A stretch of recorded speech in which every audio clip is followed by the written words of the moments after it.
നിസ്കാരം നടക്കുകയാണ്. ഇമാം റുകൂഇലേക്ക് പോയാൽ നിസ്കാരത്തിൽ മൻ അദ്റക റുകൂഅ ഫഖദ് അദ്റക അസ്സലാഹ്, അല്ലേ? റുകൂഅ് കിട്ടിയാൽ ആ റക്അത്ത് കിട്ടിയെന്നാണ്. അപ്പോ റുകൂഅ് കിട്ടാൻ വേണ്ടി ഒരു ഓട്ടമുണ്ട്. ജുമുഅക്ക് ചിലപ്പോൾ അങ്ങനെയൊക്കെ ഓടുന്നുണ്ട്. രണ്ടാമത്തെ റക്അത്തിലെ ജുമുഅയുടെ രണ്ടാമത്തെ റക്അത്തിലെ റുകൂഇൽ ഇമാമിന്റെ കൂടെ ചേരാൻ പറ്റിയില്ലെങ്കിൽ പിന്നെ ചേരും വേണം, ളുഹ്ർ നിസ്കരിക്കും വേണ്ടി വരും. അങ്ങനെ ജുമുഅ നിസ്കരിക്കുമ്പോഴേ ഇമാമ് ഒരു റക്അത്ത് കഴിഞ്ഞു, രണ്ടാമത്തെ റക്അത്തിന്റെ റുകൂഇൽ നിൽക്കുമ്പോഴെങ്കിലും അല്ലാഹു അക്ബർ എന്ന് ചൊല്ലിയിട്ട് ഇമാമിന്റെ റുകൂഇൽ എത്തണം. നിങ്ങൾ പോകലും ഇമാമ് പൊന്തലും കഴിഞ്ഞാൽ നിസ്കാരം തുടർന്നോളൂ, പക്ഷേ 4 റക്അത്ത് നിസ്കരിക്കണം. അല്ലേ റുകൂഅ് കിട്ടിയാൽ ഒരു റക്അത്ത് കിട്ടി, പിന്നെ ഒരു റക്അത്ത് നിസ്കരിച്ചാൽ മതി, 2 റക്അത്ത് ജുമുഅ കിട്ടും. അല്ലെങ്കിൽ ളുഹ്ർ നിസ്കരിക്കേണ്ടി വരും. അപ്പൊ അതിനിച്ചിരി ധൃതിപ്പെടുന്നതിന് വല്ല കുഴപ്പമില്ല എന്ന് മഹാന്മാർ പറയും.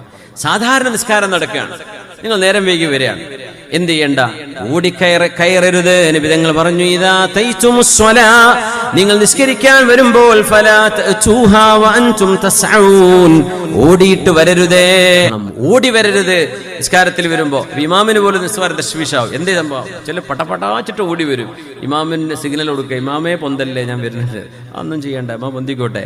നിങ്ങൾക്ക് കിട്ടിയത് ഫമാ അദ്റക്തും ഫസല്ലു, നിങ്ങൾക്ക് കിട്ടിയ നിസ്കാരം ഇമാമിന്റെ കൂടെ നിസ്കരിക്കുക. വമാ ഫാതകും ഫഅതിമ്മു, അവിടെ നഷ്ടപ്പെട്ടത് പൂർത്തിയാക്കുക. സലാം വിട്ടി കഴിഞ്ഞാൽ എണീറ്റ് നിസ്കരിക്കണം, ബാക്കി നഷ്ടപ്പെട്ടു പോയത് എന്ന് വിചാരിച്ച് നിങ്ങൾ എന്ത് ചെയ്യരുത്? ഓടിക്കയറി വരരുത്. അള്ളാഹുവിന്റെ മുമ്പിലേക്ക് നടന്നു വരണം. അത് അള്ളാഹുവിനതാണ് ഇഷ്ടമെന്ന് പുണ്യ നബി സ്വല്ലല്ലാഹു അലൈഹി വസല്ലം.